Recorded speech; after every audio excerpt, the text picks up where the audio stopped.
भवन में हुई मंत्रिपरिषद की बैठक में लिए गए महत्वपूर्ण निर्णय। मंत्रिपरिषद द्वारा छत्तीसगढ़ धर्म स्वातंत्र्य विधेयक 2026 के प्रारूप का अनुमोदन किया गया। इस विधेयक का उद्देश्य छत्तीसगढ़ राज्य में एक धर्म से दूसरे धर्म में परिवर्तन के लिए बल प्रयोग, प्रलोभन, कपट, अनुचित प्रभाव या गलत जानकारी देकर कराए जाने वाले धर्म परिवर्तन पर प्रभावी रोक लगाना है। मंत्रिपरिषद द्वारा विशुद्ध रूप से राजनीतिक आंदोलनों से जुड़े प्रकरणों को न्यायालय से वापस लेने के संबंध में गठित उप समिति की अनुशंसा के आधार पर 13 प्रकरणों को माननीय न्यायालय से वापस लेने के प्रस्ताव का अनुमोदन किया गया। मंत्रिपरिषद ने अपारंपरिक ऊर्जा स्रोतों पर आधारित संयंत्रों और परियोजनाओं के लिए अनुदान की दरें तय करने के प्रस्ताव को मंजूरी दी। क्रेडा द्वारा सोलर हाईमास्ट संयंत्र के लिए वर्ष 2024 से 25 और 2025 से 26 में 1,50,000 रुपए का राज्य अनुदान दिया जाएगा।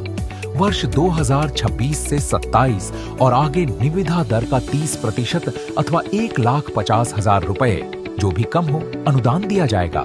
इसी प्रकार घरेलू बायोगैस संयंत्र 2 से 6 घन मीटर के लिए वर्ष 2024 से 25 और 2025 से 26 में 9,000 रुपए प्रति संयंत्र तथा वर्ष 2026 से 27 और आगे सभी क्षमताओं के लिए 9,000 रुपए प्रति संयंत्र अनुदान दिया जाएगा।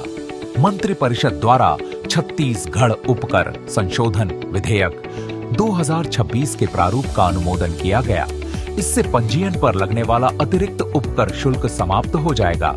उल्लेखनीय है कि वर्ष 2023 में राजीव गांधी मितान क्लब योजना के वित्त पोषण के लिए संपत्ति के अंतरण पर स्टाम्प शुल्क के अतिरिक्त 12% उपकर लगाया गया था।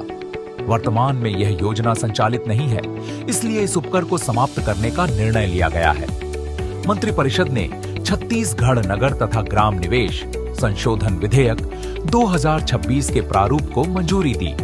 बैठक में मंत्रिपरिषद द्वारा छत्तीसगढ़ गृह निर्माण मंडल अधिनियम 1972 संशोधन विधेयक 2026 के प्रारूप को मंजूरी दी गई। मंत्रिपरिषद द्वारा छत्तीसगढ़ कर्मचारी चयन मंडल विधेयक 2026 के प्रारूप को मंजूरी दी गई। इसके तहत राज्य शासन के विभिन्न विभागों में तकनीकी और गैर तकनीकी तृतीय एवं चतुर्थ श्रेणी के पदों के लिए उम्मीदवारों के चयन और परीक्षाएं आयोजित करने हेतु छत्तीसगढ़ कर्मचारी चयन मंडल का गठन किया जाएगा।